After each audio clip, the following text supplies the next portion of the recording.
अमेरिकेच्या स्वातंत्र्याला 250 वर्ष पूर्ण होत असल्याच्या पार्श्वभूमीवर राष्ट्राध्यक्ष डोनाल्ड ट्रम्प यांचा फोटो आता अमेरिकन पासपोर्टवरती झळकणार आहे.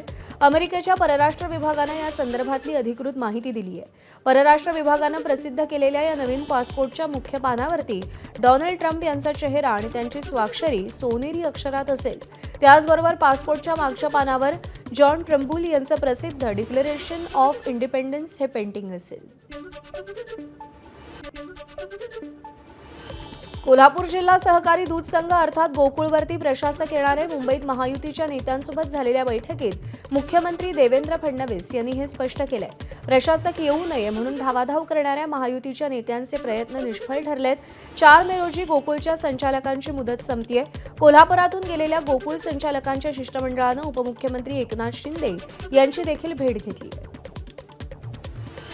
अमरावतीच्या परतवाड्यातील जयस्तंभ चौकात आज सकल हिंदू समाजाकडून मंत्री नितेश राणे यांची जाहीर सभा आयोजित केली आहे. मात्र या सभेला पोलिसांनी परवानगी नाकारली आहे. त्यामुळे सभा होणार की नाही यावर प्रश्नचिन्ह आहे. पण सभा आजच आणि त्याच ठिकाणी होणार अशी माहिती अचलपूरचे भाजप आमदार प्रवीण तायडे यांनी दिली.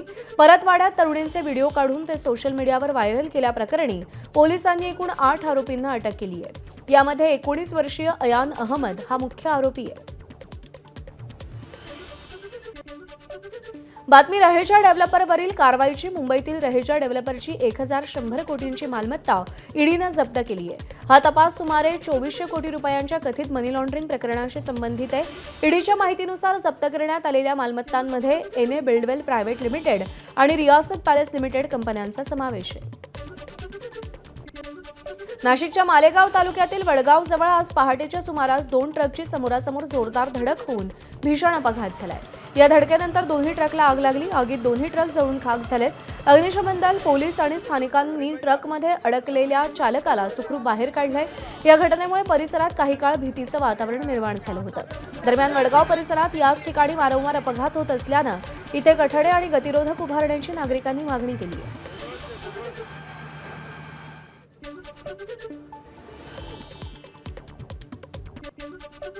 नागपूर मध्यवर्ती कारागृहात 4 कैद्यांनी एका कर्मचाऱ्याला बेदम मारहाण केल्याची घटना घडली. या घटनेत कारागृहातील कर्मचारी संदीप काळे जखमी झालेत. काल दुपारच्या सुमारास मध्यवर्ती कारागृहाच्या बॅरेक क्रमांक 10 जवळ ही घटना घडली.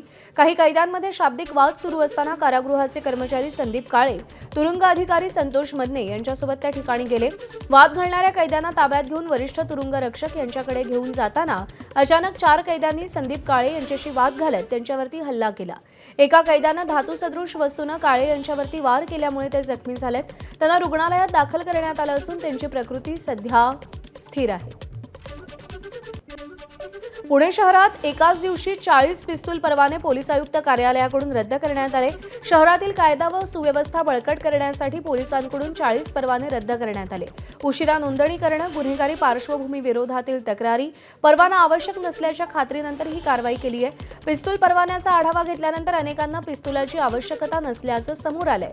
त्यामुळे 40 परवाने रद्द केल्याची माहिती पोलिसांनी दिली आहे. नागपूर उमरेड रोडवरील चांपा गावाजवळ एका वाघिणीसह तिच्या 2 बछड्यांचा मुक्त संचार सुरू आहे. त्यामुळे परिसरातील गावांमध्ये भीतीचं वातावरण आहे. हा संपूर्ण भाग उमरेड करांडला अभयारण्याच्या जवळचा आहे. तसंच चांपाचा जंगल पुढे बुटीबोरी मार्गे चंद्रपूरपर्यंत जोडलेलं असल्यामुळे वन्य प्राण्यांना उमरेड करांडला ते ताडोबापर्यंत सुरक्षित कॉरिडॉर उपलब्ध होतो आणि त्यामुळे या भागामध्ये वन्य प्राणी आहेत. सध्या तीव्र उन्हाळा सुरू असून पाणी आणि शिकारीच्या शोधात वाघ अगदी गावांच्या वेशीपर्यंत फिरताना दिसतात. सध्या 3 वाघांनी सोबत संचार सुरू केल्यामुळे पंचक्रोशीतल्या गावांमध्ये भीती आहे.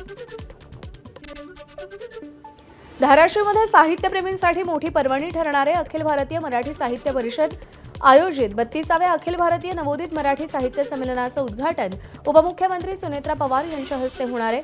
29 आणि 30 मे रोजी साहित्य संमेलन पार पडणार आहे. मुंबईमध्ये साहित्य परिषदेचे राष्ट्रीय अध्यक्ष डॉक्टर शरद गोरे यांनी सुनेत्रा पवार यांना अधिकृत निमंत्रण दिलंय. यावेळी संमेलनाच्या बोधचिन्हाचं अनावरणही त्यांच्या हस्ते करण्यात आलं. धाराशिवमधील छत्रपती शिवाजी महाराज नाट्यगृहात हे संमेलन पार पडेल. सुप्रसिद्ध साहित्यिक डॉक्टर नंदकुमार राऊत अध्यक्षस्थानी असतील.